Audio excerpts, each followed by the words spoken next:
E aí galera, bem-vindos a mais um Papo de Boteco. A gente vai aqui agora falar sobre um diretor de cinema.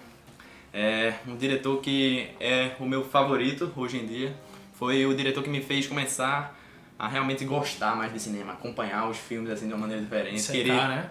Exato. Acho que é o único, acho que pra tu também que já viu todos os filmes lançados até agora. É o único, eu acho. A gente tá falando aqui de Christopher Nolan, diretor super conhecido por quem tá por dentro aí do universo do cinema, e é o diretor que fez a trilogia do Batman, e de gigante sucesso comercial, né? E abordou vários temas super interessantes em filmes de grande sucesso no cinema. Ele veio a tratar no começo das memórias em Memento, falou A Culpa em Insônia, tratou do mundo da mágica em Grande Truque, dos Sonhos, em Inception, em Interstellar ele foi pra relatividade do tempo e a física. Pois é. E no último agora da entropia, né? A entropia e a inversão do tempo. Então a gente tá falando aqui de um diretor que aborda vários conceitos complexos nos seus filmes. E o bom citar é que todas as teorias são embasadas. Se você pega Interstellar, ele fez juntamente com o físico o filme dele. Sim, como também tem também da entropia. Tudo tem a ligação com realmente o que acontece na vida real. O que pode acontecer. Ele faz a ficção científica com muita base em coisa que realmente é real, que Exato. é uma das coisas mais interessantes nos filmes dele. Então, a abordagem da gente aqui vai ser... A gente vai seguir a ordem cronológica e comentando sobre cada filme dele, começando pelo primeiro, né? E vale frisar que, se tratando de Christopher Nolan, a gente vai ter que falar muito sobre o tempo, porque o tempo é uma peça-chave em quase todas as histórias que ele faz. Sempre tem uma maneira de manipular o tempo de uma forma super interessante e é uma das coisas mais significativas no cinema dele. Eu acho que o interessante do tempo, que eu até acabei comprando um livro dele, que é o Nolan Variations, ele explica um pouco como todas as temáticas abordadas nos filmes dele fazem parte de alguma parte da vida dele. Essa parte do tempo, você pode ver muito bem quando ele é um inglês e a família dele acaba se mudando para Chicago. Então, o fuso horário faz ele viver dois mundos diferentes. Enquanto, vamos dizer... Isso já influenciou, né? Exatamente. Era de noite lá na Inglaterra, ainda era vamos dizer, de manhã nos Estados Unidos. Então, ele tinha uma ou duas vidas. Pra falar com os pais era totalmente diferente, entendeu? Então, essa vivência já meio que influenciou a vontade dele de... mexer com o tempo. Interessante. Então, vamos começar pelo primeiro filme dele, né? É o menos conhecido, mas a gente vai seguir todos os filmes para acompanhar a evolução dele como cineasta, né? Estamos falando aqui de Following, o filme low budget dele, né? Tipo, a estreia tinha pouquíssimo dinheiro, ele fez com os amigos da faculdade. Mais ou menos 6 mil libras, né? Ou seja, um filme gravado assim, totalmente no improviso no sentido, com os recursos que tinha em mãos, né? Você vê pela forma que ele aborda o filme, ele faz gravações nos finais de semana, que é porque as pessoas trabalhavam no dia de semana. Exatamente.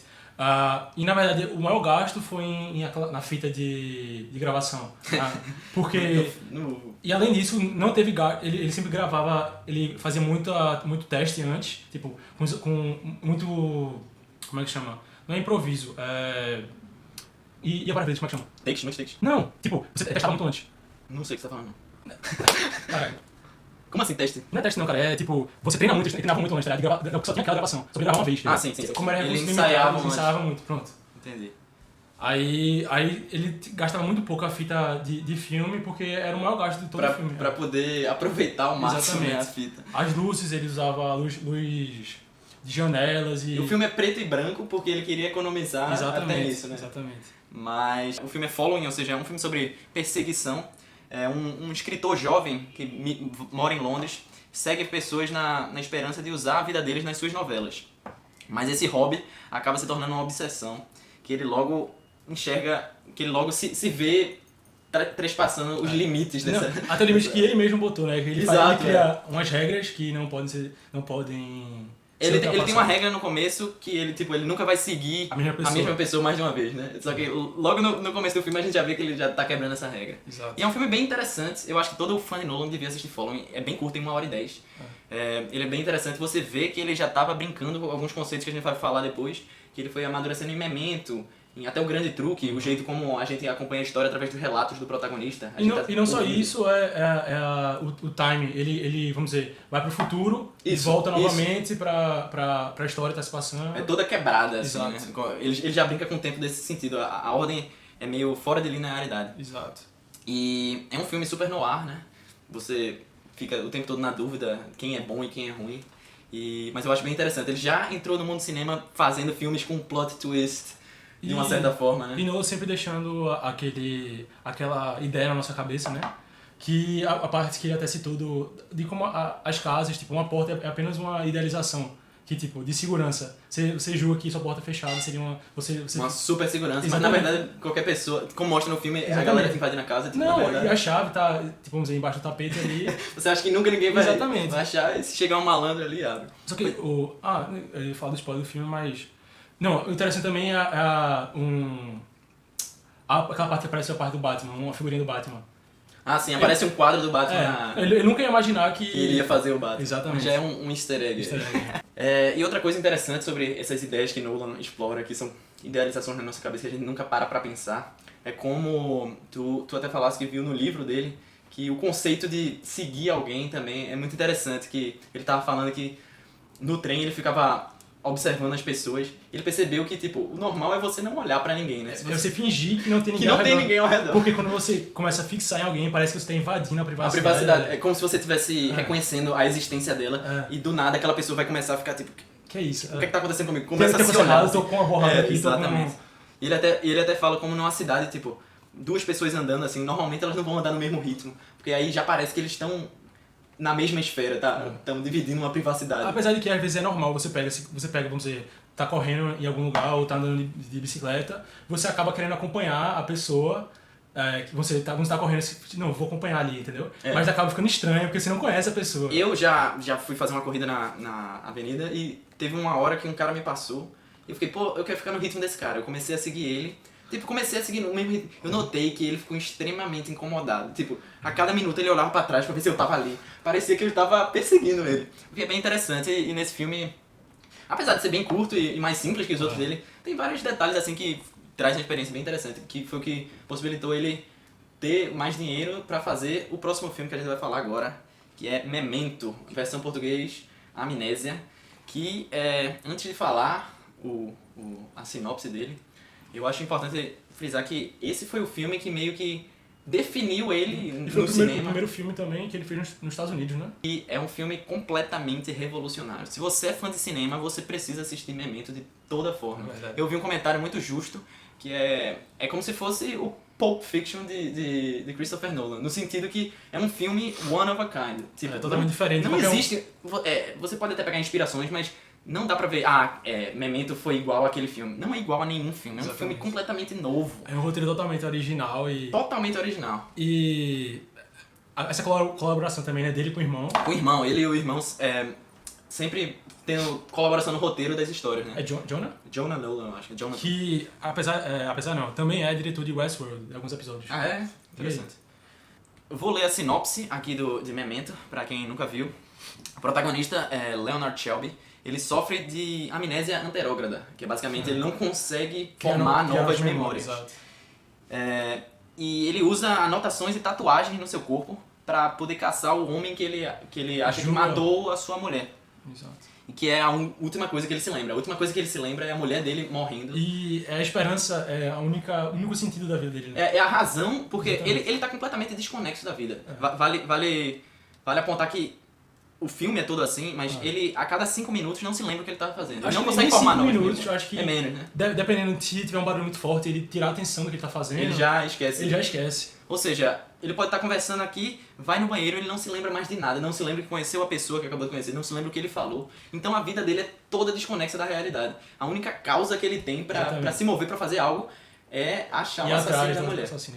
E a estrutura, como eu falei, é super revolucionária, no sentido que o filme, de certa forma, mais uma vez mexendo com o tempo, é de trás pra frente. De uma certa forma... Eu acho que a melhor forma de explicar é exatamente como o Christopher Nolan explicou. Tem um vídeo no YouTube se alguém precisar. Sim, tem um vídeo bem famoso, eu vou botar aqui. Ele fala que a história é como se fosse um eclipse. que faz assim, como se fosse um deitado. Sim. São, o filme parte de alguma, acho que é colorido, né? É o colorido indo pra frente e o preto e branco indo pra trás. Vai ficar complicado de vocês entenderem assim. Exato. Eu sugiro que vocês vejam o filme, ou vejam o vídeo, mas basicamente, o filme tá sempre passando em colorido e em preto e branco. Exato. O colorido é pra frente, vai pra frente.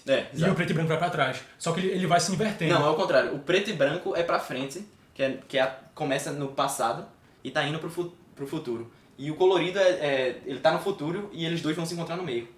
Ele Sim, tá voltando. é porque eu sei que é assim e tipo termina aqui, tipo no final. Termina no meio. Exato. Termina no meio. E é um filme que, por causa dessa estrutura totalmente maluca, que você tá vendo o final, aí você vai acompanhando, aí o que tá acontecendo? Aí ele volta 10 minutos, aí você vê o que veio antes, aí depois você vê o que veio antes. Não, e o interessante também assim. às vezes tem um acontecimento que você não julga relevante. Mas depois, quando ele volta aí e mostra, você entende totalmente. Tipo, por que ele tá ali, o que aconteceu ali, entendeu? É muito interessante. É um filme que quando você vê, você vai falar, nunca vi um filme desse jeito.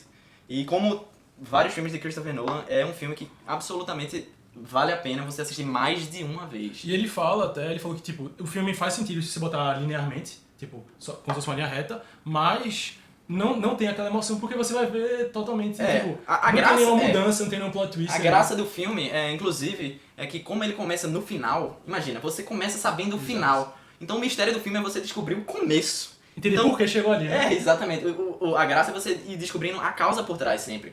E ele Christopher Nolan consegue fazer um filme começando pro final, levando pro começo, e quando chega no começo a gente vê um plot twist que muda toda a trajetória que a gente viu, que muda tudo que a gente viu, sabe? Então é muito interessante. É uma coisa que ele é um dos poucos diretores que consegue, em tantos filmes, atingir pra mim essa habilidade de manipular a gente e depois mudar tudo que ele contou. É consistência não de filmes, não apenas de filmes bons, mas de filmes que, tipo, sempre abordam, vamos dizer, o tempo, sempre tem um plot twist, tipo, quase sempre tem um plot twist, uma revelação que muda, ou deixar algo que você vai... o filme dele nunca acaba ali. Só começou, tá ligado? Sempre você tem que passar um tempo. Você tem pra pensar. Esse é até um dos motivos. E até voltar depois do filme pra ver. Voltar e reanalisar. Por isso que eu disse, assista mais de uma vez. Esse é um dos motivos até que muita gente que não é muito ligada a cinema não gosta de alguns filmes dele, porque você acaba não necessariamente com todas as respostas ali na sua cabeça. Você tem que digerir um pouco. Principalmente o último, né? Que eu acho que foi o mais criticado. O Tenet, que a gente vai falar mais no final. Tem mais alguma coisa que eu quero falar de Memento? Só mais uma coisinha pra gente fechar, que a gente falou bem, só pra passar pro... Como se posso superar as traumas se eu não sinto o tempo? Eita, assim, eu não sei se... Explorar os sentimentos, proximamente você feliz, não. Não, mas eu ia falar só uma coisa... Era um detalhe, assim, de como o Nolan... Se brincar nem vale a pena, depois eu vou fechar só falando essa besteira do tempo. Tem inclusive uma parte que Leonard Shelby, o protagonista, ele fala do trauma dele. E é engraçado que como ele não sente o tempo passando, ele fala... como é que eu vou superar, né, esse meu trauma se eu não consigo sentir o tempo? Então pra ele tá sempre... A última memória dele é a mulher dele morrendo, então pra ele tá sempre naquilo, ele não consegue mover em frente. Ele não sabe quanto tempo se passou, tá? Ele não sabe se passou um dia ou 2 anos. Exato. Que já é mais uma manipulação do tempo de Nolan, né? Muito bem, esse é um filme... a gente falou bem desse filme, da importância dele pro cinema. Acho que nota 9. Como? Acho que nota 9. Nota 9. Pode ser. E filmes como esses, a gente poderia fazer um vídeo só sobre ele. A gente não vai se estender um pouco aqui mais pra poder passar pros outros filmes e não ficar muito longo. Mas depois a gente vai tentar fazer uns papos de boteco só de um filme. E deixem depois nos comentários qual filme de Christopher Nolan vocês gostariam. Acho que, na minha opinião... Favorito também, né? O favorito que a gente poderia fazer um papo sobre. Na minha opinião, Memento e Inception são grandes candidatos pra isso. Muita teoria. Eu acho que Inception tem, por ser mais aclamado, tem mais teoria. Exato.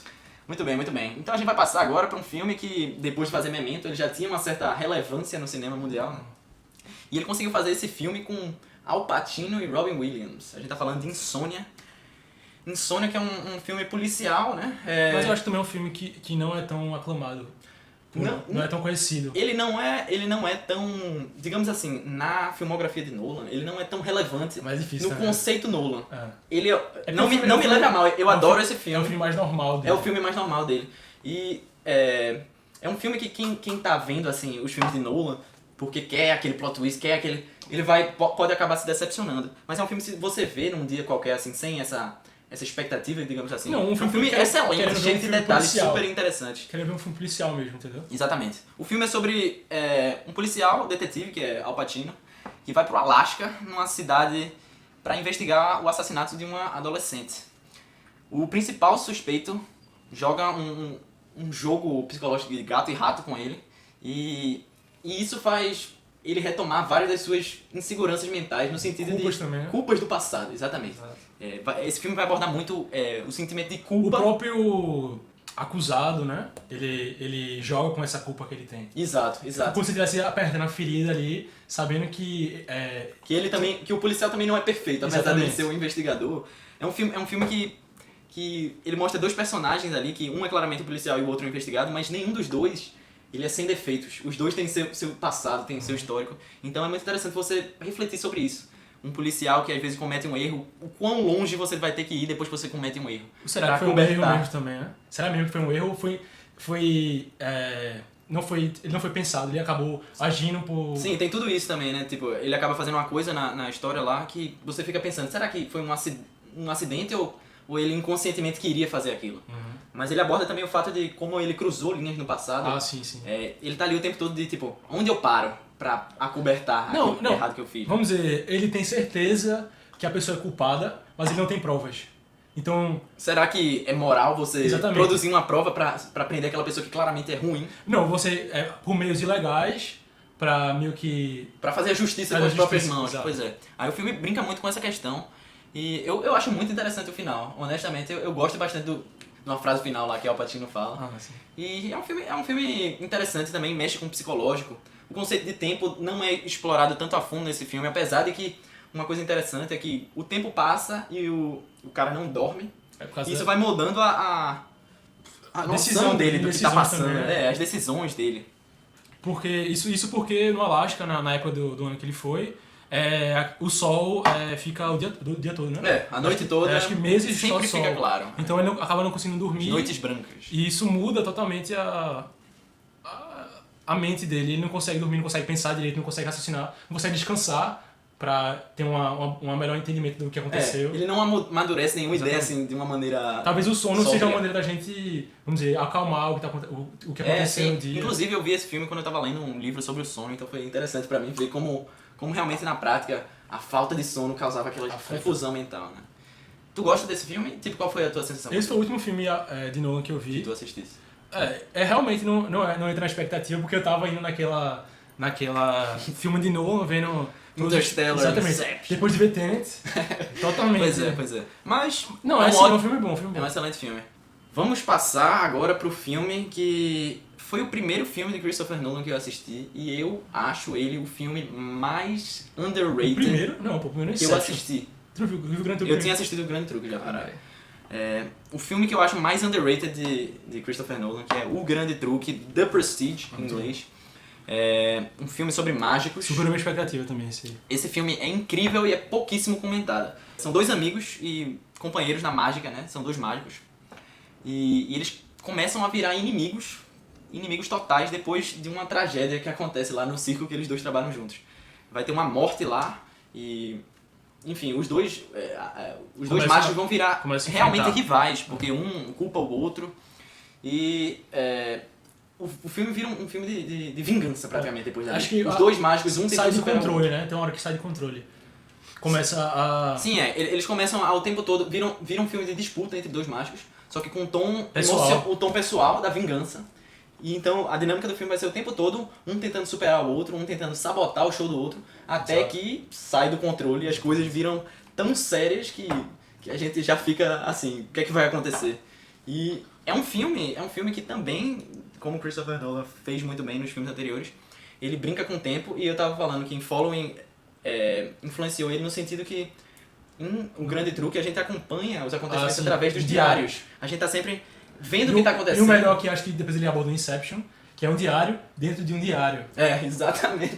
É uma camada dentro da outra. Então é um filme que pode ser até complicado também de você acompanhar a linearidade do tempo, porque ele tá sempre indo pra um canto, aí depois você vê, eita, não, isso era dentro de um diário. Aí depois a gente vê, não, eita, Ou então isso era no também passado e já é no futuro. Isso. Porque o próprio filme ele já começa também no no futuro, digamos assim. Exato. Começa no final, mas você não entende o que tá acontecendo, aí ele volta lá pro começo. Não, e também como filme de novo tem muito a quebra da expectativa do plot twist ali, né? Você inicia o filme com a ideia, e ele muda, e depois muda novamente. Muda de novo, é. Uma das coisas mais incríveis desse filme é que ele tem isso, né? Ele tem um plot twist de um plot twist. E é um filme fantástico. É underrated, eu acho, porque ele não é tão falado quanto deveria. Muito pouco, E ele, porra, ele recebeu, eu fui ver no Rotten Tomatoes, ele tem 70 e poucos por cento. Insônia tem 92%. É porque Insônia é um filme típico vamos dizer, tipo policial, assim. Ah, sim, é verdade. É mais fácil de agradar. De receber, Exato. Mas... Interstellar é o pior do Rotten Tomatoes. Pior avaliado de Acho que é. que é um crime. Exato. Mas o filme tem uma coisa muito interessante dele, que é ele tem meio que uma metalinguagem pra... Ele usa da mágica pra fazer do filme uma metalinguagem da mágica. Isso pode estar meio confuso, mas o que eu quero dizer é o seguinte: o filme ele é todo arranjado como um truque de mágica, de certa forma. Que é narrado por Michael Caine, que é o queridinho dele, o né? queridinho de Nolan. Vou botar aqui uma foto dele. Ele tá em quase todos os filmes de Nolan. O primeiro filme que ele aparece... Não, primeiro não. Primeiro ele aparece em Batman Begins. Ah, que é um pouco antes, verdade. Exato. Mas depois daí aparecem todos, eu acho. Quase todos, é. Menos Dunkirk, menos Dunkirk. Não tem Dunkirk. Não tem? Não tem. Mas, Michael Caine, inclusive, ele narra como um truque de mágica acontece, os 3 passos. E no filme E também. depois, você que já viu o filme, você passa a reanalisar o filme, você vê como todo filme tem aqueles 3 passos. E como um truque de mágica, que às vezes tem uma distração, e o truque, você tira da cartola, o truque na verdade estava na sua frente o tempo todo, você só não viu porque você estava distraído. E... O filme todo é assim. Não, e isso se repete ao longo do filme. Ele sempre repete acho que 3 frases. Pronto, eu falei que Memento valia a pena assistir 2 vezes. Esse eu acho que... Vale 3. Vale assistir 3 vezes. Porque é um filme que, como eu disse, os sinais estão sempre ali. Tipo, ele tem um plot twist, mas apesar disso é um plot twist que faz completamente sentido. Porque os sinais estavam todos ali. Você reassiste e fala, meu Deus, as dicas estavam todas lá. Como num truque de mágica, você não quis ver. Tem aquela frase do Michael Caine. Você queria ser enganado. Exato. Excelente. E também acho que esse filme aborda qual é o limite que você quer pra atingir o objetivo. Qual é o limite que você quer chegar. Qual é o limite que você está disposto a sacrificar. Isso você vê em ambos. Verdade, Qual verdade. o limite que você bota pra ser o melhor, vamos dizer. Exatamente. E isso é muito interessante, porque... Eu acho que, se brincar, isso é o enredo total do filme. É um dos... Você consegue ver nas 2 histórias isso aí. E tu acha que vale a pena a gente dar um spoiler? Tipo, alerta de spoiler, pô. Não sei. Não vamos dar spoiler não, mas porque eu ia falar, porque tem justamente dos 2 lados. Sim, sim. Você quando tá vendo o filme, você aparenta que só um dos lados tá fazendo. Exatamente. Mas depois você entende... Quando aparece o... você entende como, meu Deus do céu. Exatamente. É chocante, mas é muito satisfatório o final desse filme, velho. É muito satisfatório. E é engraçado que, não sei tu, mas eu não sabia quem eu torcia no filme. E tem uma cena do passarinho que, putz, eu não vou falar mais nada, mas essa cena do passarinho é sensacional. Quando você assiste uma segunda vez, você fica, meu Deus do céu, é foda. É uma criança com um passarinho, enfim. Não vou contar mais nada pra não virar spoiler, mas é só uma dica aí, presta atenção nessa cena. Mas é isso, os dois atores foram incríveis.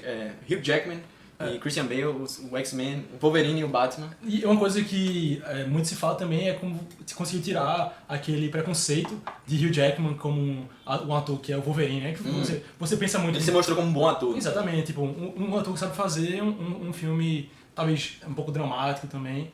E eu acho que isso se repete no filme Os Suspeitos, Prisoners, tá ligado?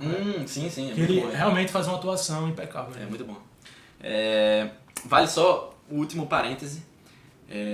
Tem uma participação especial de David Bowie com o Nikola Tesla, que pra mim é a cereja do bolo desse filme. Ele fez perfeitamente o papel dele. E também tem Scarlett Johansson também no... Sim, o cast, o elenco do filme é muito bom, é muito bom.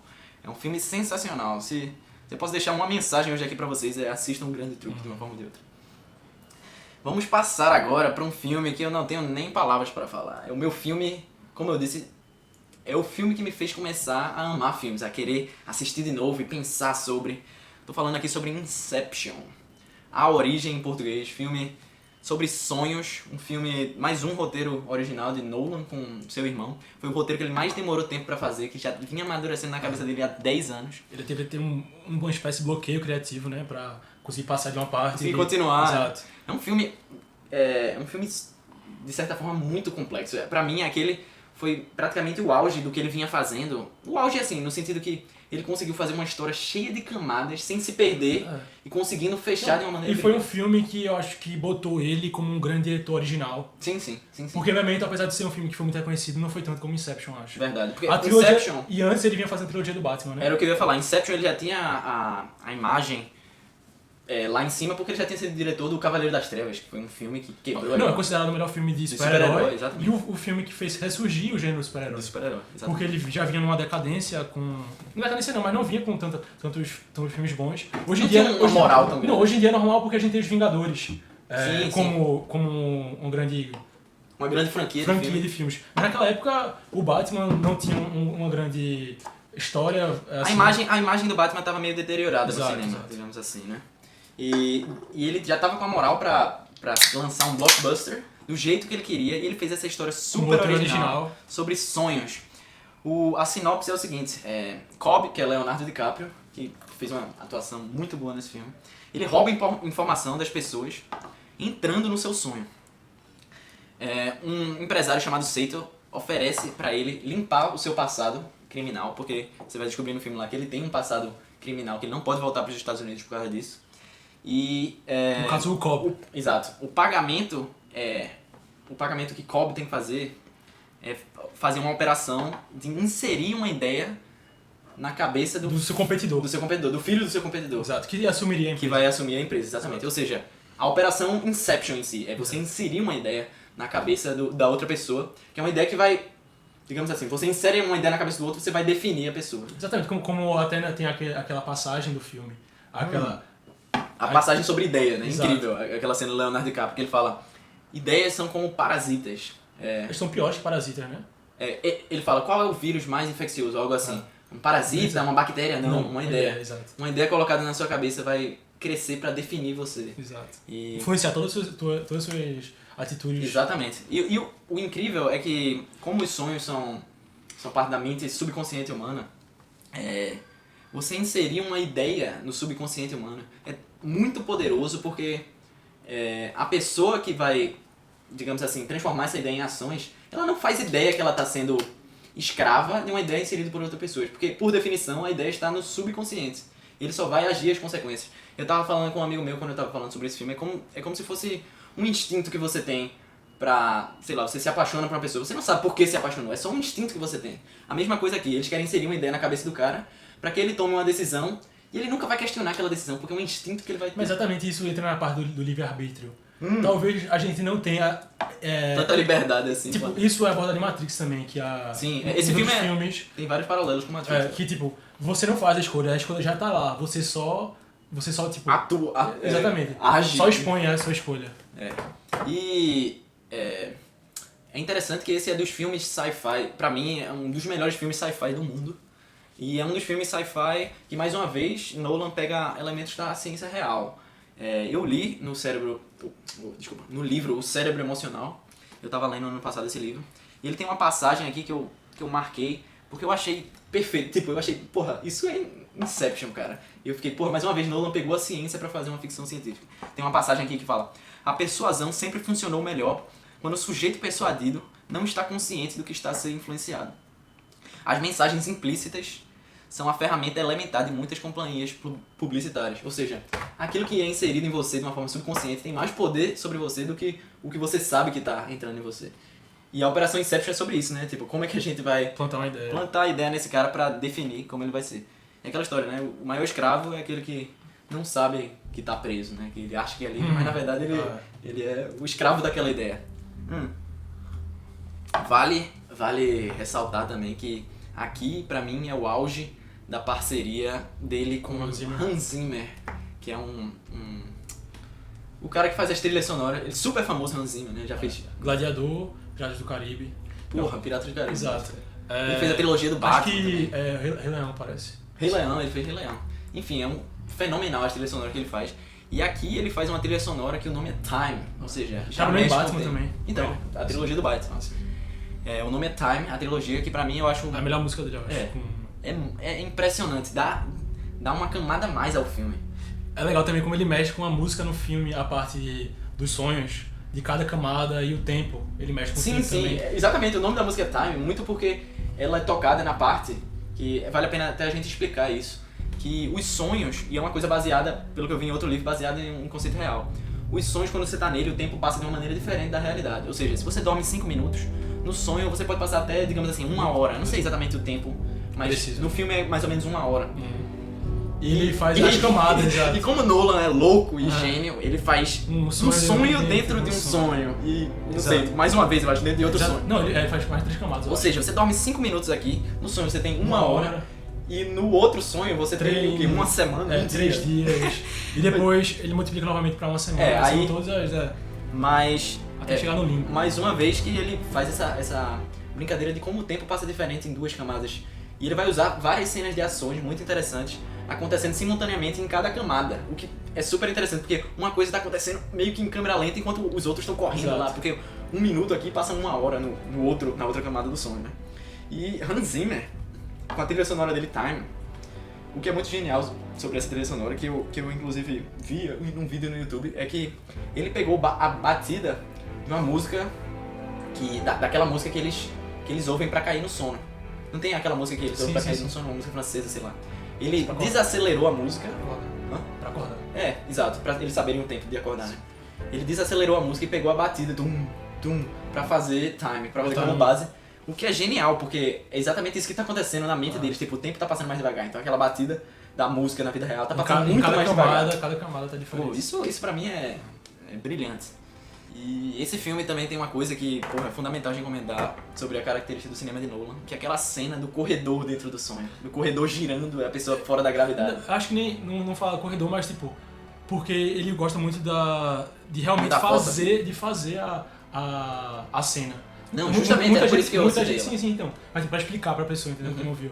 Que ele gosta de fazer a cena. Às vezes você acha que, vamos dizer, algo que tá uma explosão é computação gráfica, mas ele realmente explodiu um prédio inteiro, como tem na trilogia do Batman, ele explode coisa, e realmente aconteceu, ele não fez em computador. Não, e até vale ressaltar que, tipo, vários diretores fazem realmente na computação gráfica, mas Nolan é old school nesse sentido, que ele gosta de fazer a coisa na prática. Até por ele isso confia que a pessoa que tá assistindo vai sentir que aquilo é diferente, sabe? É uma experiência diferente, porque ele realmente fez aquilo. Então a cena do corredor, que o chão vira o teto e o teto vira o chão... É como se estivesse rodando assim. Você começa a andar na parede, depois começa a andar no teto e volta novamente. Ele construiu, em vez de fazer uma computação gráfica, ele construiu um set giratório, que deve ter sido caro pra caralho, e fez o ator Joseph Gordon-Levitt fazer a cena. Quer dizer, ele se propôs a fazer a cena no lugar do dublê, mas incrível, ele realmente andou pelas paredes. Exato. E isso é uma coisa que ele vai fazer, que é bem característica do cinema dele, né? Realmente queria ele fazer. Ele já vinha fazendo com a trilogia do Batman, em algumas partes, e continua fazendo em outros filmes também. Exato. Vamos falar agora sobre um filme que, puta que pariu, eu adoro esse filme. E esse filme é falado, a galera fala mal desse filme, mas eu não... Tipo, eu entendo, mas porra... É falado até na universidade esse aí. Exatamente. É um filme que Christopher Nolan fez logo depois de terminar a trilogia do Batman. Ele tinha muita autonomia pra fazer seus roteiros originais de novo. Ele tá falando de Interstellar, um filme que eu vou ler a sinopse aqui. Num futuro onde a Terra tá começando a virar inabitável, um fazendeiro que é um ex-piloto da NASA, que se chama Cooper, que é Matthew McConaughey. Ele é chamado... Alright. Ele é chamado pra pilotar a nave com os pesquisadores da NASA pra achar um novo planeta pros seres humanos. Ou seja, o cenário é o seguinte: num futuro, a Terra virou uma terra vazia, deserto, né? Não tem recursos naturais, praticamente não tem comida. A maioria das pessoas um deserto de areia. É como se tivesse voltado a... Exatamente, tipo, todas as pessoas voltaram a ser fazendeiros. Exatamente. É um cenário totalmente quase que apocalíptico. A galera tem tempestade de poeira. De areia, exato. De areia. Fogo, tipo, a plantação pega fogo. Então a situação é que as pessoas têm que sair da Terra, têm que encontrar uma nova alternativa. E esse fazendeiro, que se chama Cooper, ele é chamado, porque ele é um piloto do passado que era muito renomado, a NASA chama ele pra fazer essa viagem interestelar, né? Pra procurar novos planetas pra se habitar. E aí é que vai entrar um universo de leis da física que vai ser explicado pra gente durante o filme, né? Da física espacial e como essa viagem vai ser possível. Tem buraco da minhoca, tem buraco negro. Não só isso, aquela ideia do tempo também. Sim, isso vai ser o principal ponto de Interstellar, que é as formas diversas que ele retrata o tempo. Aquela parte de, vamos dizer, 1 minuto que a gente tá passando perto desse buraco negro, ou acho que é buraco negro, né? Ou desse mundo da gravidade. Tipo, por conta da gravidade, o tempo passa diferente no lugar que ele está. Pronto. Uma coisa que, disso que tu falasse, que é uma coisa que eu acho sensacional em Nolan, é como você vê o filme, você aprende sobre a ciência. Por exemplo, a gente aprende sobre como a gravidade influencia a passagem do tempo nos planetas. Até foi um pouco reclamado isso na parte Inception, dele talvez explicar demais o que está acontecendo. Mas eu acho completamente necessário. Não, exatamente. Entender também, reclamaram que é muita explicação, ou talvez pouca explicação, entende? Não sei direito. Mas em Interstellar e Inception você vê muito ele tentando explicar o que está acontecendo ali. Mas eu acho que ele faz isso de uma forma... Eu também gosto, né? Mas também é difícil... agradar todo mundo. Exato. Principalmente os críticos de cinema. Puta que pariu. Mas eu diria que aqui tem 3 principais modos de enfrentar o tempo. A primeira é que o tempo na Terra tá acabando, ou seja, é uma bomba relógio, você tem que fugir, você não tem tanto tempo na Terra mais. A Terra só vai ser habitável por um certo período de tempo. Outro lado que ele retrata também é a relatividade, que como a gente falou, em alguns planetas o tempo vai passar diferente de outros. Então ele vai ser muito também na própria na missão da família. Na missão também. Porque, querendo ou não, ele não pode pensar muito tempo. Exato. Porque o mundo tá acabando. Exatamente. Era o que eu ia querendo falar. isso também, a parte da família, tipo. A trama familiar. Eles são a última.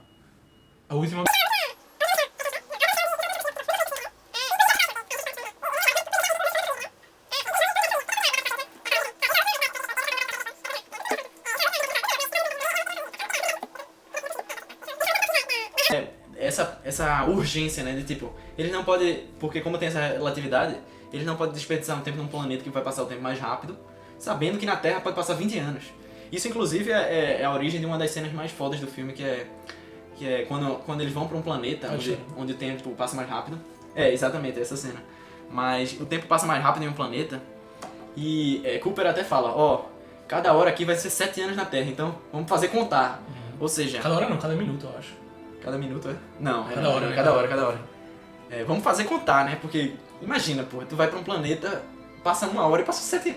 Isso é muita loucura pro cérebro da pessoa conseguir entender. E o bom é também que eles recebem mensagem, né? Tipo, eles conseguem receber, mas não conseguem enviar. Eles recebem mensagem do que tá acontecendo na Terra, né? Exato. Que isso vai ser, inclusive, aquela cena incrível de Matthew McConaughey, que é ele recebendo as mensagens da família dele. Que tem a cena ele chorando lá, eu vou botar até uma foto aqui.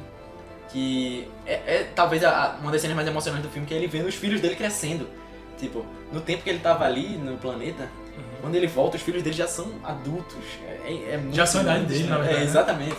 É muito interessante. E... Sim, eu tava falando das 3 formas, né, que ele aborda o tempo. A primeira, que é a bomba relógio, a segunda, a relatividade do tempo. E a terceira é a causa do grande plot twist da história, que eu não vou entrar em muitos detalhes, mas tem a ver com buraco negro, tem a ver com enfim, um estudo de como o tempo funciona, né? É uma das coisas mais profundas da física. E vale ressaltar também, como a gente falou no início, que tudo isso é baseado em física real. Exatamente, tem até um vídeo, tem vários vídeos, daquele Neil deGrasse Tyson comentando como Interstellar foi fiel a muita coisa real da física. Acho que foi lançado um livro juntamente ou foi lançado um livro antes, de Interstellar, com o físico que acompanhou, acho que é Hooke o nome, não? Não sei. Eu esqueci quem é o nome do físico. Mas a parte também, todas as imagens que foram produzidas no filme de Buraco Negros e tudo mais, como o Buraco Negro dobra a luz, ou tipo... porque é impossível tirar uma foto de um buraco negro, porque nada que tá dentro dele sai, né? Sim. Nem a luz que tá dentro dele sai. Mas a luz que tá ao redor é meio que moldada pela gravidade. Aí as imagens que Nolan fez, que tu falasse que serviu pra estudos de universidade. Estudos de universidade, são baseados naquelas imagens também. Isso é bem interessante. Foi um filme, porra, que quando eu acabei eu passei dias pensando sobre, querendo ver teorias sobre, porque é muito legal. E é um filme também que termina com... Tipo, não tem um fim, mas ainda dá espaço pra algo que vai acontecer depois. Que é interessante também, né? Que como Inception a gente não falou sobre isso, mas o fim de Inception tem um pouco disso, assim, sabe? Pra mim, o fim de Inception é um dos melhores filmes. É uma das coisas que faz Inception sensacional. É o fim que Christopher Nolan dá, dos melhores filmes um dos melhores fins que ele fez. Em Interstellar, ele também fez um fim sensacional. E ele fez mais uma ficção científica que tem personagens que você liga, sabe? Que você tem uma pô, você tá torcendo por aquele cara porque você vê a família dele. E é o que reclamo muito nele, dessa parte de não ter um filme com um sentimento muito forte, talvez. Porque aquela história que, inclusive, tem a parte no livro Nolan Variations, né? O filme de Nolan, ele vai ter sucesso ou ele vai cair com base na força das ideias, né? Ele é um cineasta que quer focar na exploração de ideias complexas. Então, querendo ou não, em alguns filmes não vai ser o personagem em si, o foco total da trama, mas aquele conceito, né? Tipo, mas eu acho, na minha opinião, que ele conseguiu fazer muito bem, tanto em Inception quanto em Interstellar, o desenvolvimento dos personagens dentro daquela trama. Eu também você explora aquele universo, mas ao mesmo tempo você torce pros personagens, você liga pra o que vai acontecer ou não. Né? Só mais uma coisa que vale a pena ressaltar. De novo, esses filmes aqui são tão complexos e interessantes que a gente pode fazer depois vídeos só dele. Ou só sobre uma teoria, né? É possível explicar. Exatamente. Mas mais uma coisa que eu queria chamar a atenção é como, mais uma vez, Nolan mostra como ele gosta de... Efeitos práticos. Efeitos práticos, exatamente. Ele faz uma cena extremamente complexa, que nem a cena do corredor de Inception. Aqui em Interstellar, não vou falar o significado dessa cena, porque seria um spoiler do caralho. Mas eu posso botar uma foto aqui do que é. E você olha assim e você fala, mano, como é que ele fez isso? Ele realmente fez um estúdio pra aquela cena. Que é incrível aquilo, velho. Mexe com vários conceitos diferentes. E ele fez aquilo. Pois é uma das coisas que eu admiro muito no Nolan, ele conseguir fazer aquilo na câmera. Vamos falar agora sobre um filme que foi um dos filmes que mais demorou um pouco a amadurecer em mim. E foi o primeiro filme de Nolan que eu peguei assim, eu assisti e vi, porra, nada demais. Mas foi o filme também que mais cresceu em mim. Tô falando do filme de guerra, super diferenciado, Dunkirk, que a gente já falou aqui, inclusive em outros papos de boteco, eu já citei no Papo de Boteco de Kafka, com o Jorge. E é um filme de guerra bem diferente, velho. É um filme de guerra totalmente com uma cara de Nolan. Não, e a ideia dele quis retratar realmente como é uma guerra. Uma guerra. Não tem nenhum mocinho ali, não tem nenhum herói querendo acabar com a guerra sozinho, sendo heróico e fazendo grandes triunfos. É todo mundo querendo ir pra casa e cansado daquele ambiente ali. É um dos grandes temas de Dunkirk. E que se fala muito é que Nolan conseguiu fazer um filme não sobre um cara que tava na guerra e tem que voltar pra mãe. Ele fez um filme sobre a guerra. O sentimento de estar ali na guerra. O sentimento de arranjar um jeito de ir embora, velho. E de fugir, porque uma bomba alemã pode cair aqui a qualquer momento. Ou os caças vão metralhar na praia. E ele conseguiu construir um filme. É um filme até mais curto que os outros dele. E vale ressaltar também que é uma história real, né? Sim, é baseado em histórias reais. Exatamente. A guerra que estava tendo ali foi uma emboscada, eu acho, da Alemanha, né? Cercaram os ingleses em Dunkirk. Acho que Strait de Dunkirk o nome, né? Não sei, é na França. Mas eles estavam completamente cercados pelos alemães. O que separava a Inglaterra da França era o Canal da Mancha, né? Pronto. Aí a única coisa que eles tinham a fazer é voltar pra Inglaterra. Exato. E esperar na costa. Esperar alguém pra conseguir mandar eles de volta. E o problema é esse, o filme começa, eu falei que ele é um pouco mais curto, mas o filme já começa... O filme não tem preparação, ele já começa naquele clima, precisamos fugir. Em todos os cantos precisamos fugir. O filme é dividido, que é uma coisa muito interessante, ele é dividido na terra, no mar e no ar. E cada uma dessas, mais uma vez, Nolan mexendo com o tempo, por isso que eu digo que é um filme de guerra com a cara de Nolan. A terra, o mar e o ar, cada um passa um tempo diferente. Mas durante o filme tá tudo ocorrendo como se fosse paralelamente. Não é que o tempo é diferente, mas o ar são apenas 2 horas, vamos dizer. A terra são 1 dia ou 3 dias. E o mar são 1 semana. Exato. Não, mas você até percebe durante o filme. Sim. Tem uma cena de noite com o Cillian Murphy, que você tinha visto ele de dia na água, aí depois você vê ele de noite e você fica... Exato. Tô entendendo. Pra mim foi o ponto que eu fiquei, sim. O tempo tá passando diferente. Porque no começo eu vi lá as legendas, tipo, 1 hora, mas eu não entendi por quê. Aí quando eu vi aquela cena eu fiquei, tá tudo ocorrendo em tempo. Você vê o caça passando ali, mas depois de muito tempo você vê o que aconteceu ali. Exato. Você já começa vendo o avião, mas aquilo durou 1 hora, enquanto o barco durou muito mais tempo. E você consegue acompanhar tanto da perspectiva do cara que tava no ar, quanto que tava lá embaixo. E o que tava na Terra também, né? O que tava na Terra também, exatamente. É o filme, um detalhe muito interessante, foi o que me fez querer assistir de novo, porque, como eu falei, a primeira vez eu não achei tanta graça. Porque, digamos assim, é um filme com a genialidade não tão óbvia. Você realmente tem que prestar atenção. É nos detalhes que tá a genialidade de Nolan nesse filme. E o que me fez querer assistir ele de novo é porque esse filme ele é muito adorado por outros cineastas. Tem um vídeo de Tarantino na internet, que é ele dizendo por que ele acha Dunkirk o melhor filme de Nolan e o segundo melhor filme dos anos 2010. Diga lá, dos anos 2010, o segundo melhor filme. Ele falou que depois de assistir Dunkirk pela terceira vez, eu tenho certeza que Dunkirk é o segundo melhor filme dos anos 2010. Eu fiquei, caralho, o segundo melhor filme. E tipo, ele botou na frente Inception, Interstellar, que são dos meus filmes favoritos. Eu fiquei, porra, eu tenho que assistir esse filme de novo. Eu comecei a ver os comentários dele. Depois eu vi que Paul Thomas Anderson falou que Dunkirk é o melhor filme de Christopher Nolan. Ele falou, eu sou um amigo de Nolan, fui pro cinema, assisti aquilo e fiquei o tempo todo pensando, como é que esse miserável fez essa cena? E muitos diretores fazem isso. Tipo, pra Dunkirk, eles ficam, como é que ele conseguiu fazer isso? Essa explosão, tem várias cenas de explosão, do avião. E entra aquela parte de novo de fazer efeito prático. Efeito prático. Ele gosta muito, que a gente não falou anteriormente, de gravar com câmera IMAX. Ele é um fã dessas câmeras. Que é câmera de super resolução, aquela imagem sensacional. Ele você tem que ver no cinema. Exatamente, ele recomenda que você vá na sala IMAX, que é aquela sala com a tela 4 vezes maior, com som totalmente... Que ele filmou com a tecnologia IMAX. Exato. Ele botou uma câmera dessa que é extremamente cara, tinha pouquíssimas no mundo, em cima de um avião e fez um voo com a câmera, entendeu? Ele criou aviões pra gravar, vamos dizer, o ator na frente e uma pessoa dirigindo atrás. Então, tipo, ele fez um... É muito foda isso. Como é que chama? Ele fez um navio afundar no meio do mar. Filmando com a... Pra depois tirar ele do mar, porque é claro que não podia deixar um navio afundado. Verdade. Mas você vê, ele afundou o navio Isso é pra muito fazer foda. o... E isso mostra, pô, esse filme, o interessante desse filme é que, apesar de fazer filmes super comerciais, assim, de ação e tal, que o cara pode falar, pô, não é tão profundo, é só um filme de ação pra tu se divertir. E ao mesmo tempo ele pega esses elementos super... que até os cineastas, os artistas super bem conceituados, como PTA e Tarantino, olham pra ele e falam, pô, esse cara é um mestre do cinema. Ele conseguiu fazer esse detalhe genial. Então, pra mim, Nolan junta isso, né? Tipo, tanto o entretenimento quanto a arte em si. Aquele capricho pra fazer a arte sentir real. E outra coisa de Dunkirk que é muito interessante, se tu quiser até falar sobre, é como a ansiedade é um tema do filme. O filme é um surto de ansiedade e um dos fatores principais para construir isso é, mais uma vez, a trilha sonora de Hans Zimmer. Que ele junto com Hans Zimmer, eles procuraram um tom que ele chamou Shepherd Tone, que é tipo, como se fosse uma escada. São, vamos dizer, 3 fileiras que sobem, uma vai subindo, aí quando a outra tá mais ou menos aqui, a outra começa a subir também. Então dá uma sensação que a música tá cada vez mais alta e você...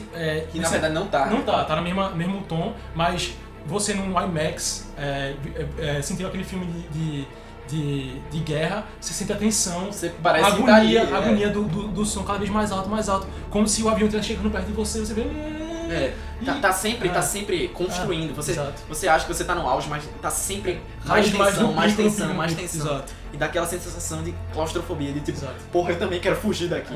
Isso é uma genialidade que, como eu disse, você, pelo menos eu, não notei na primeira vez. Mas são detalhes que às vezes a pessoa, não normal, mas tipo, você vê Tarantino e P.T. Anderson, eles talvez tenham notado isso vendo o filme porque eles são totalmente imersos no cinema. Não, são imersos naquele cinema. Mas uma pessoa talvez sinta aquilo vendo o filme, mas não entenda porque tá sentindo. Exatamente. Sente inconscientemente que a tensão tá construindo, mas não sabe explicar necessariamente. A parte também dos personagens, você não tem uma conexão com nenhum personagem ali.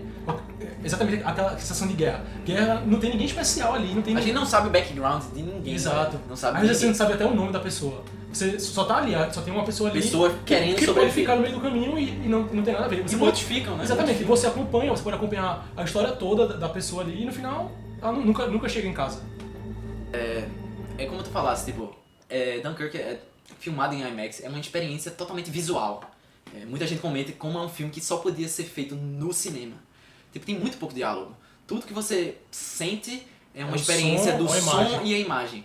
A imagem tá contando a história. Você tem uma cena no barco lá, que nenhuma palavra é trocada, mas um dos meninos lá que a gente acompanha desde o começo, ele tá no meio do barco, tá comendo um pão, aí ele olha pra porta e a porta fecha, e ele olha pra galera ao redor e vê que ele tá no meio de um bocado de gente, e ele sabe que muitos barcos estão sendo trucidados por mísseis, e tipo, nada é falado, mas a gente sabe que ele tá pensando, tipo, porra, a porta tá fechada, eu tô no meio de 1000 pessoas, se esse barco afundar, como é que eu vou sair?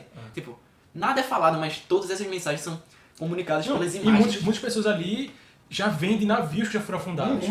Porque muitas vezes eles estão tentando sair e o navio acaba afundando, eles têm que voltar pra costa pra tentar ser resgatado novamente. Isso durante vários dias, sem dormir, sem comer direito.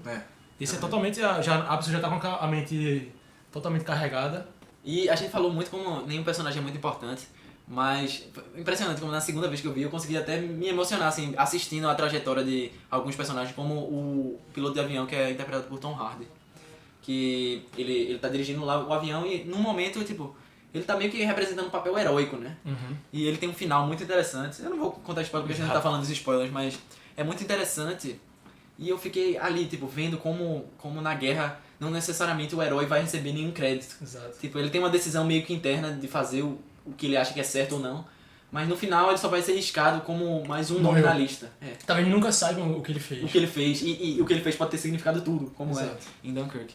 E outro detalhezinho, só pra fechar, que a gente já falou muito sobre Dunkirk, é como Nolan constrói o terror de um inimigo que a gente nunca vê. Mas é verdade. Ninguém vê os alemães. Mano, eu já tô errando isso mil vezes, mas ninguém vê eles. E ao mesmo tempo a gente sabe que eles estão lá. A gente sabe que eles estão chegando, eles estão ali. sempre chegando. E isso tem um pouco a ver de como um inimigo desconhecido, algo que você não consegue definir, dá mais medo. Talvez crie a nossa... Eu acho que já vi em algum lugar isso, tipo, quando você não mostra o inimigo, cada um pega seus maiores medos e transforma no inimigo. É um monstro que tá no escuro. Exato. Ninguém tá vendo, mas é a coisa mais assustadora pra você. E a única cena que chega a mostrar eles, que é uma cena final lá, na praia, mostra, mas ao mesmo tempo não mostra, porque tá desfocado. Você só vê o britânico, você sabe. Eles estão desfocados, exato. Você sabe que é ele, mas você nunca vê. Né? Isso é muito interessante, velho. Dunkirk é um filme que vale... Tá na Netflix. Ou seja, assistam Dunkirk duas vezes. Mas é um filme que você tem que botar no máximo volume. Você tá imerso uma experiência audiovisual. É uma experiência. Vamos falar agora sobre o último filme de Nolan. Chegando no final aqui o vídeo. Pra falar sobre o filme que lançou na quarentena. É um filme polêmico por muitos motivos. Demais.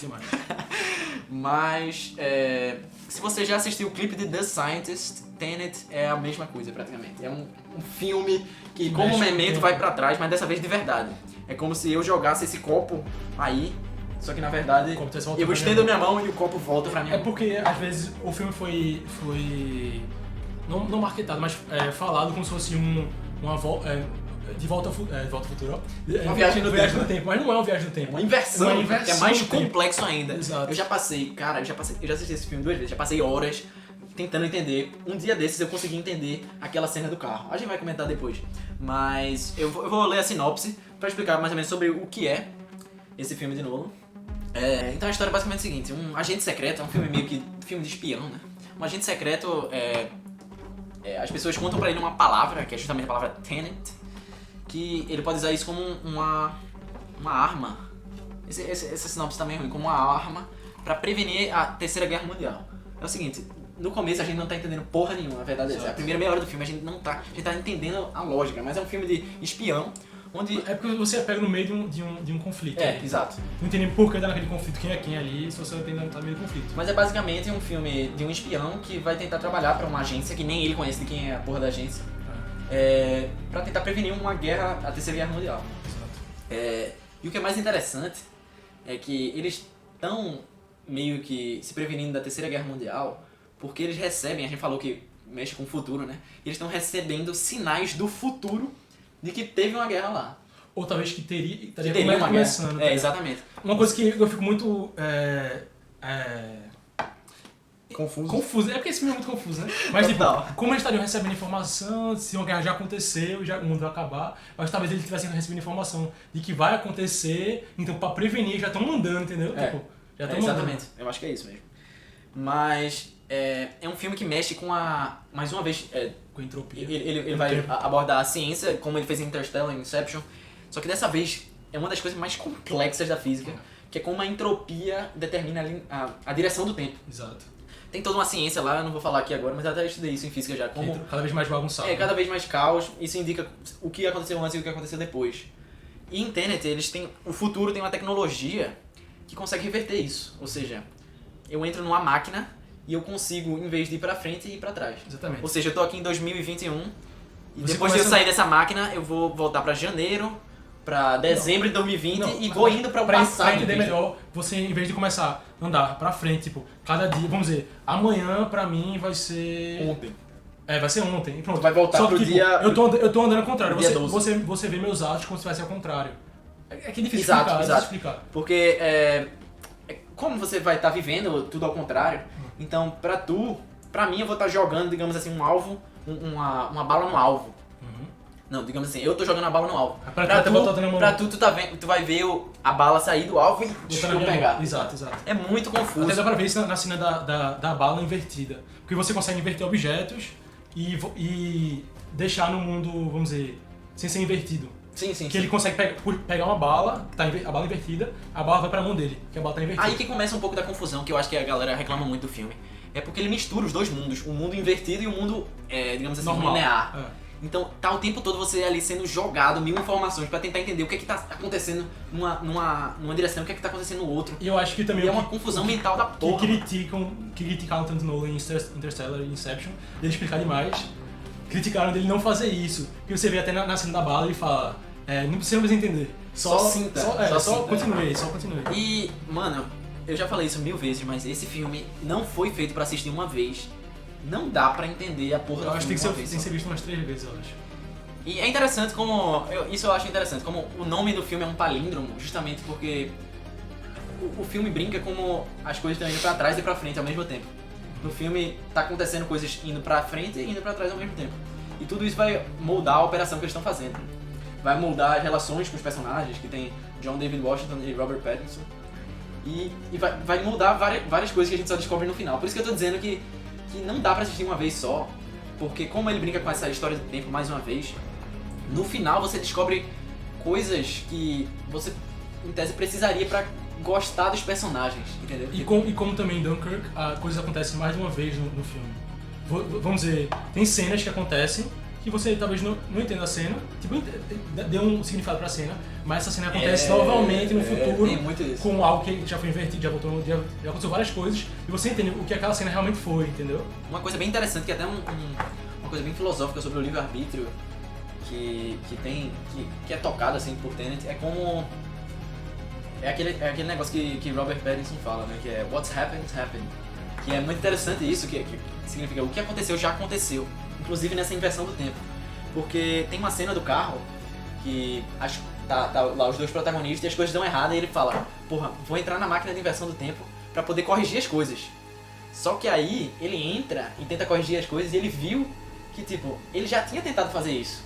E que esse foi um dos fatores pra coisa não ter dado certo. Não, e uma coisa também, ou seja, que é muito... aquilo já tinha acontecido no fundo. No futuro ele já teria feito isso. Então leva você a pensar, pera, então essa coisa estava predestinada a acontecer, então o meu futuro eu acho que é como se tivesse um loop, né? Como se tivesse um loop, tipo, exato. Você acha que teve aquela ideia, agora vou voltar no tempo pra consertar o que eu fiz. Mas será que eu já tentei voltar antes pra consertar e... Porque a questão é que quem tá no presente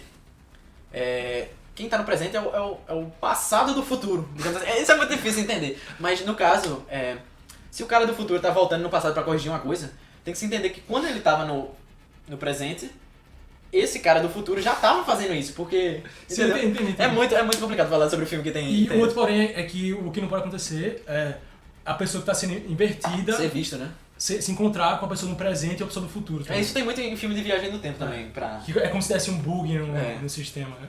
E tem, pô, eu não sei nem se vou deixar essa parte depois no vídeo final, mas é interessante como ele toca no paradoxo do avô, que o personagem de Robert Pattinson fala, que é, tipo, se você fosse no passado e matasse seu avô, o filme faz você pensar sobre essas coisas o tempo todo, né?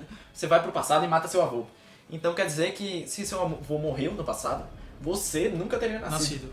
Então se você nunca nasceu, como é que você pode ir pro passado e matar seu avô? Então é um paradoxo, não tem uma resposta. Eu já vi uma resposta pra isso, seria a ideia. Aí você teria que buscar nós de mundo paralelo, tá ligado? Tipo, mas isso não é quase uma resposta, né? Não, mas eu vi alguma explicação científica, só que tipo, talvez eu não tenha entendido direito, que misturava um pouco de física e tal. Aí é algo que, tipo, você podia coexistir ao mesmo tempo, sem seu avô ter existido e tudo mais, tá ligado? Tipo, é bem complexo, tá ligado? É muito complexo. Exato. Mas eu assisti esse filme pela segunda vez e eu confesso que o filme melhorou muito, que a gente assistiu no cinema, no IMAX, exato.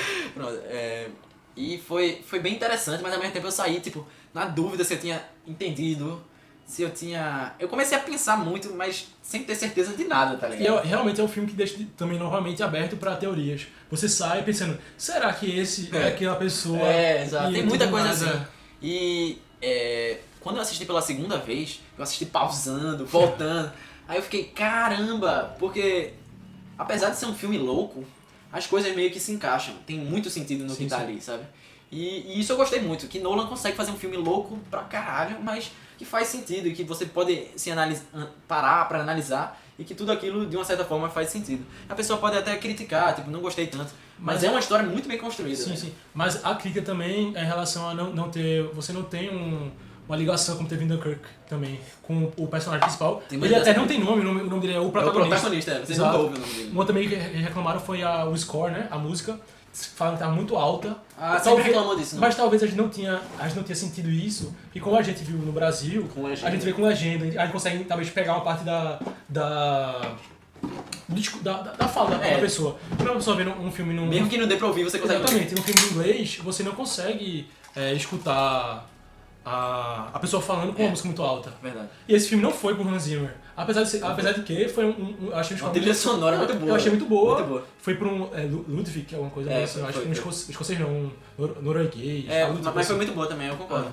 E muitas pessoas falam, e vinham falando isso desde Interstellar, é que aqui ele foi muito longe no sentido de fazer um filme sobre ideias. Como tu falasse, e como eu falei, que ele não foca tanto assim no desenvolvimento de personagens, além de eu ser super satisfeito dos filmes como Inception e Interstellar no desenvolvimento dos personagens dele naquela trama. Aqui ele desenvolve ainda menos os personagens. Tipo, mas muita gente reclamou disso, que você... Porra, por que eu vou ligar pra esse personagem se eu não sei nada dele? Mas eu acho que, se você ver pela ótica, o desenvolvimento dos personagens, pelo menos do principal, não teria nem a ligação porque acontece. Porque tudo que acontece vamos dizer, é obra do futuro. Exato. Nada que aconteceu no passado. Eu falei isso só pra apresentar o ponto de vista, mas claro, quando eu vi pela segunda vez, eu fiz... O filme tinha que ser assim, velho. Não, exatamente. O filme essa é a minha visão, tipo... É claro, você não sente tanta ligação com o personagem. Mas se você for pensar, mesmo se ele contasse a vida toda do personagem, desde que ele nasceu até ali, onde ele chegou, não tinha sentido mostrar a vida dele. Até porque ele é um agente secreto. E esse é um filme que, lançou recentemente, e filmes complexos quando são lançados recentemente são muito alvos de críticas, né? Tu acha que esse filme vai crescer com o tempo? Por exemplo, vou só dar um exemplo. Interstellar? Não, Interstellar também, que cresceu com o tempo, né? Que muita gente criticou na época. Mas Donnie Darko, que é um filme de 2000, sei lá. É um dos filmes mais loucos que eu já vi. Né? E você pode assistir 10 vezes que ele ainda vai ser muito louco. E ao mesmo tempo muito fã de cinema, acha um filme foda. Um crítico de cinema que eu gosto muito, que é aquele Chris Tucker. Ele acha o filme foda e ao mesmo tempo ele fez um review de Tenet que ele falou, o filme tem muita coisa que eu gosto, mas ao mesmo tempo eu não curti muito. Não, você pega o Gustavo Cruz também, que é um cara que a gente acompanha muito. Ele não sei se ele odeia, mas ele acha. Eu já vi comentário dele dizendo, parecendo como se fosse um filme ruim. Exato. E ao mesmo tempo, eu não duvido nada ele achar um filme louco de antigamente muito massa. E ao mesmo tempo que, se ele fosse da época, ele provavelmente não acharia massa.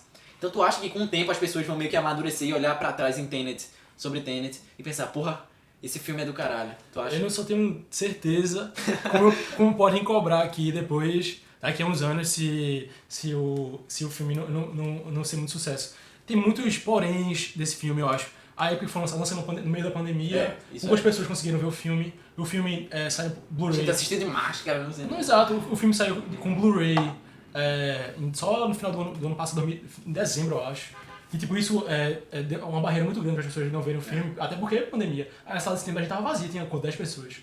É verdade, tem ninguém na sala. Aí, quando começar a sair também mais fácil quando sai em plataformas, tipo Netflix, se algum dia sair, não com certeza vai sair, mas tipo, quando começar a sair... Pode assistir mais. Exato. Aí vai virar meio que de conhecimento comum, as teorias. E também, e esse filme é necessário você ver mais de uma vez. É necessário, totalmente necessário. E fica mais complicado nessa situação. Talvez também seja um filme que foge do cotidiano, seja um filme talvez à frente da sua época. Você pega Clube da Luta. Clube da Luta quando lançou foi um fracasso. Foi um fracasso de bilheteria. Mas hoje em dia, acho que é um dos filmes top 10 mais aclamados. Um dos filmes mais que tem uma legião de fãs que existe. Exato. E... Agora tu tem certeza que... Com certeza, mesmo. Voltasse do futuro, feliz. Recebeu uma volta com ouro. Se eu não cortar essa parte, eu deixo depois no preto e branco. Mas, eu inclusive botei uma anotação aqui de Donnie Darko, porque eu tenho certeza que na época, porra, quem foi ver Donnie Darko no cinema e saiu dizendo que entendeu ou que gostou, tipo, as pessoas provavelmente saíram do mesmo jeito que saíram de Tenet. Não, e Donnie Darko, na época que foi lançada, era totalmente diferente a época. Hoje em dia, o que acontece muito comigo é a parte de review ou teoria no YouTube ou em página. Você sai de um filme, ainda mais por ser Christopher Nolan, que já tem reconhecimento de fazer teorias e tudo mais. Exatamente, exato. Então a pessoa sai do filme, talvez não entenda, vai buscar sobre isso. Talvez você não tenha pegado o palíndromo. Ele tem O quê? o palíndromo do Tenet. Ah, sim, que palíndromo é a palavra que vai e volta. Exato, e durante o filme tem vários Tem palíndromos. muita E referência. também tem o... Sabe aquela pedra, esse palíndromo que eles pegaram no Tenet? Sim, Foi que é de o mais antigo do mundo. Exato. Eu fiquei fascinado quando tu me mostraste essa foto, Exato. os nomes, como é...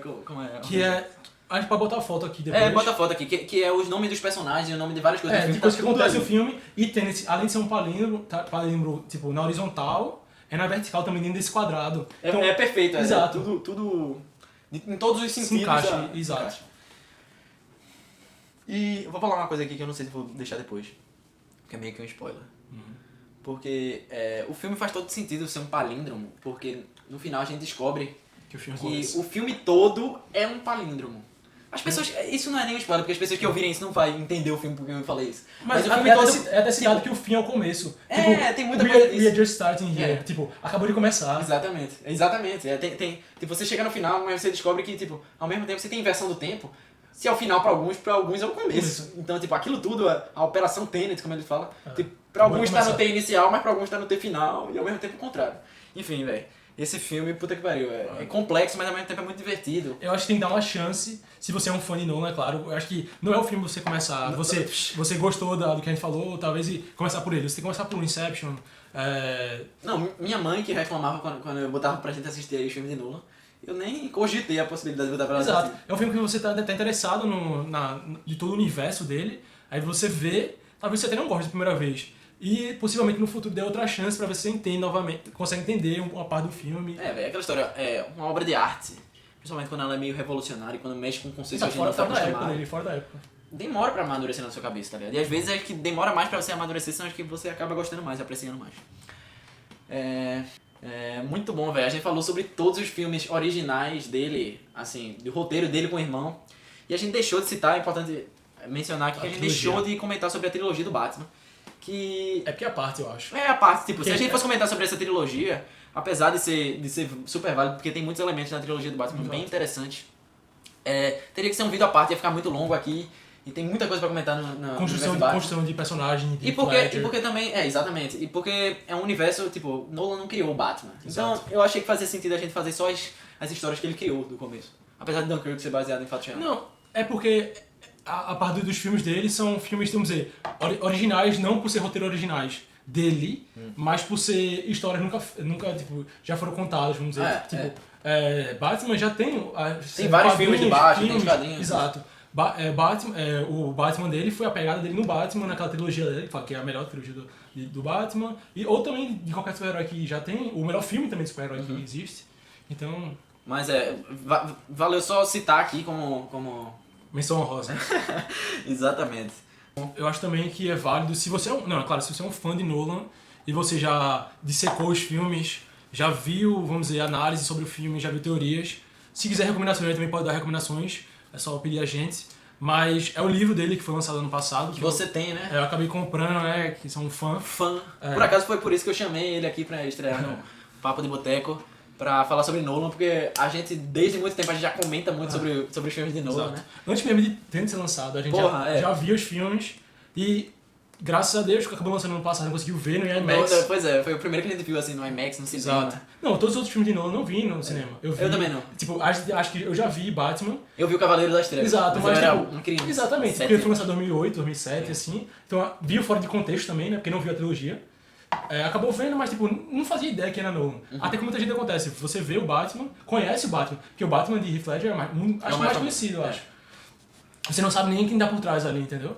Aí, esse livro aborda muito os filmes em cada capítulo, mas é uma entrevista também de Nolan, que ele fala como cada aspecto do espaço, do tempo, da dimensão, conecta com a vida dele, com a experiência que aconteceu na vida dele. Então acho que é muito válido para um fã ver esse livro, que é muito bom. Porque ele retrata um pouco das inspirações pra ele abordar as ideias que ele explora. Até às vezes é subconsciente o que aconteceu com ele.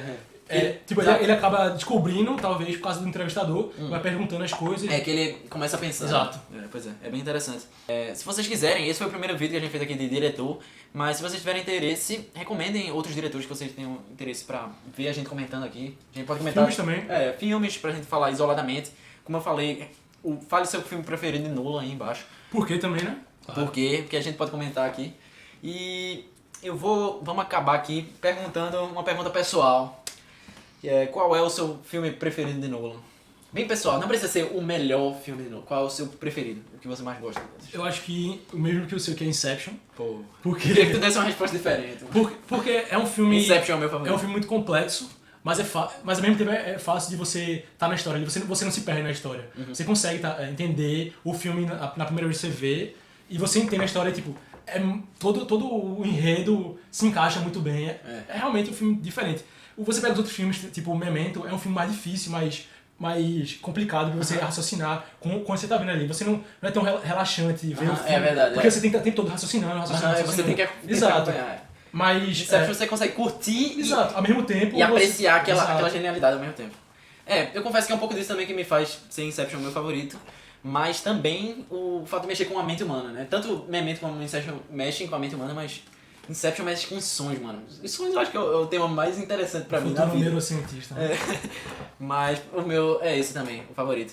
Então, é isso, né? Comentamos sobre todos os filmes, falamos sobre os conceitos de Nolan e porque a gente adora esse diretor que fez a gente gostar mais do cinema, né? E apreciar mais realmente a foi trajetória ele, dele. foi a vontade de querer dissecar a filmografia dele que me fez entrar mais fundo na parte de cinema em si e querer procurar mais sobre outros diretores, conhecer, tipo, a quantidade de diretores de 2 anos pra cá, 2 anos não, acho que 1 ano mesmo, no começo do ano passado pra esse ano, de que eu conheci, pega Denis Villeneuve com Arrival, com o Sicário, ele tem muito filme bom e quantos outros também que a gente acabou descobrindo, até outras partes que a gente não vê muito falar, tipo Hans Zimmer. Hans Zimmer é uma pessoa que, a pessoa normal, que nem conhece o diretor, não vai conhecer a pessoa que fez a música. Verdade. Aí você também acaba descobrindo o roteirista, aquele Kaufman que fez Brilho Eterno de Amém Sem Lembrança, adaptação. Tudo isso começou com a vontade de conhecer mais pelos filmes de Nolan, né? E conhecer, vamos dizer, a jornada do herói, tem vários aspectos dos filmes. Mas Nolan foi muito importante na nossa jornada de apreciar filmes. E é isso. A gente espera que vocês gostem desse estilo de vídeo sobre diretor. A gente pode fazer mais no futuro, mas por hoje é isso aí. Obrigado se você assistiu até aqui. Até a próxima.